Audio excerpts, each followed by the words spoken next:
Hey, what you see in front of you is the iPad screen, and I'm going to continue on with my basics in terms of how you're operating with an iPad.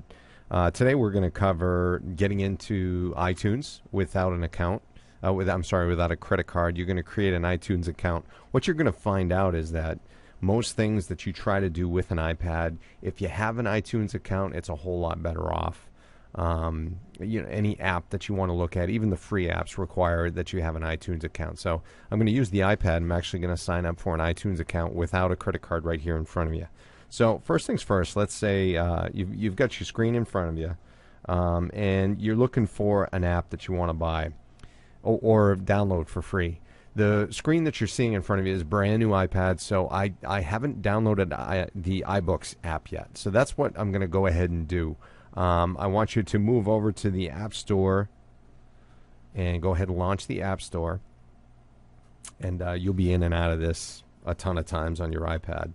So what I did was I went right up in here in the search box, and I typed in, you've already seen I've done it, but I typed in iBooks. It's kind of crazy. You might think iBooks would come with the iPad, but for some reason it doesn't.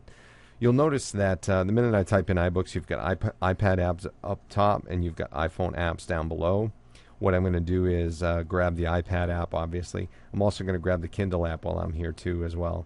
So you'll notice you've got some pieces down below. You've got a featured, a genius, a top charts, categories. I'll come back to this once I've got the app downloaded, but I'm going to go ahead and press where it says free, and next thing it says install app, and I'm going to go ahead and press on that. You'll have a dialog box that pops up because it's tied to your Apple ID. So don't currently have one on this iPad, so I'm going to say create new Apple ID. Struggling with a little internet connection here. So we're going to say choose country or region next. Store United States is good. I'm going to go through the terms of service. I agree. And then it basically gives you all this information that you want to go ahead and fill in through this. Let's see what I minimally have to put in here. So I'm going to put in my email. So I'm going to put in my dummy student email that we've used in the past. So we will do that. Underscore, there it is. Student1 at BridgetonAcademy.org. Student1 at BridgetonAcademy.org. Keep in mind your email address will be the actual account name on your Apple ID. So, it just makes it simple to remember a bunch of those things. So password, I'm going to try, let's see if I can put in a password here. Passwords must be at least 8 characters, including a number, uppercase letter, and a lowercase letter. So I think mine's good.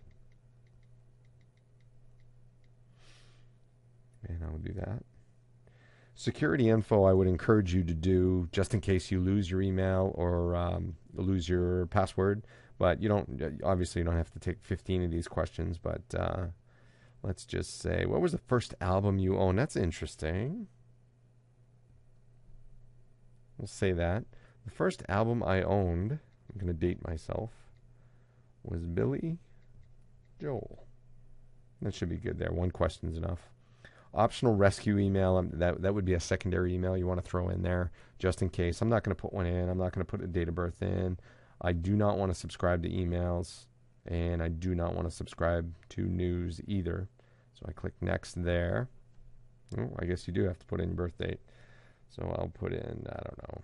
Let's see, we'll do June 8th, and I'll make myself 1960, I guess. Myself on the. All right. Well, I guess you do have to choose 3 questions. All right. Where was your favorite job? I'll say that was in Lewiston. And which of the cars you've owned are your least favorite? You guys are going to learn a ton about me. I'm going to say that was the Fiesta, the Ford Fiesta. Love that car with the orange interior. So I click next.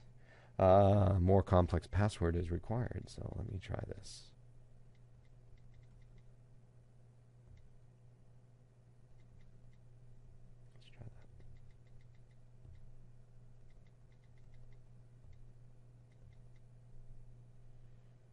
All right, Apple. Try that. Great. So I'm into the billing, and I want to make sure that I don't have any information here. And again, you might want to throw in some billing information here. I know that some of you don't have access to credit cards, or you don't want to have a credit card tied to a digital account. Up to you, but if you don't, which is what I'm going to do, I'm just going to click none here. Hoping that none of these are required at that point, but let's click next. Yeah. And all of these are required. Boy, they don't make this easy, do they? So I'm going to type in my name here. Anything in red, I'm going to have to fill in. I don't know, we'll make up some. 23 Stewart Street, I guess. Yeah, we'll call that Portland. And we'll throw in Maine here just to show you. And then a phone number will be 207 555 1234. Let's see what that does.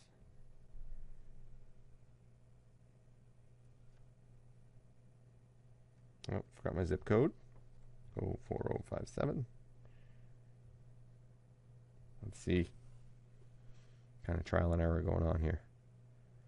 Perfect. It says a verification email has been sent to student1@bristolacademy.org. Follow the link in the verification email for finish creating your Apple ID. So I am going to pull up Safari and log into my email. Let's see if I can shrink this window so you can see that verification ID on my screen. Looking good there. Let me go to that email.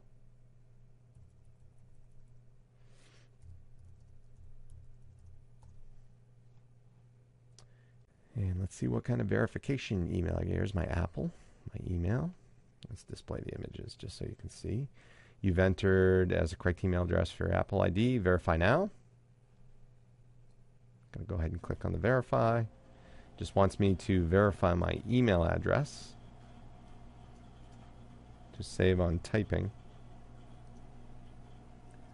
Copy and paste. And then this would be my Apple password that I created earlier, not my email password, which for some of you might be the same thing. All right, verified my address. Let's see, return to the store. Yeah, it's going to fire up iTunes. That's fine. I'm on the computer here, so we'll cancel out of that. I'll quit iTunes. And we'll get rid of Safari here too as well. I'll minimize the email just for the heck of it. Okay, so it should be verified. You'll notice iBooks goes back to free again because it must have balked on the system not having an ID. Let's go ahead and try that again. Free, install app. I am going to use an existing Apple ID now, so now I've got to sign in.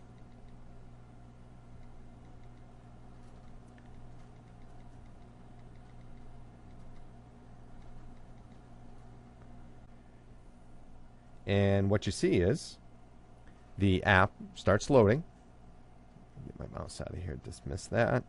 And it's going to take a few moments, but it's actually downloading my app. I'm going to go back, kick back to the App Store because I want to grab the Kindle while I'm at it. And we're going to grab that as well. And give it a few seconds. I'll come back when they're all loaded. Okay, it looks like they're all loaded.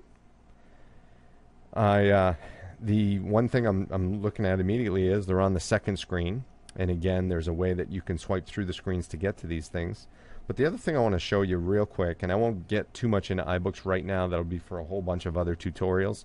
There is a way to organize these things in folders that came with iOS a little bit later on. So very simple way to do it. Now I'll be done with this video in a quick second, but these two apps have something in common. They're obviously both reader apps.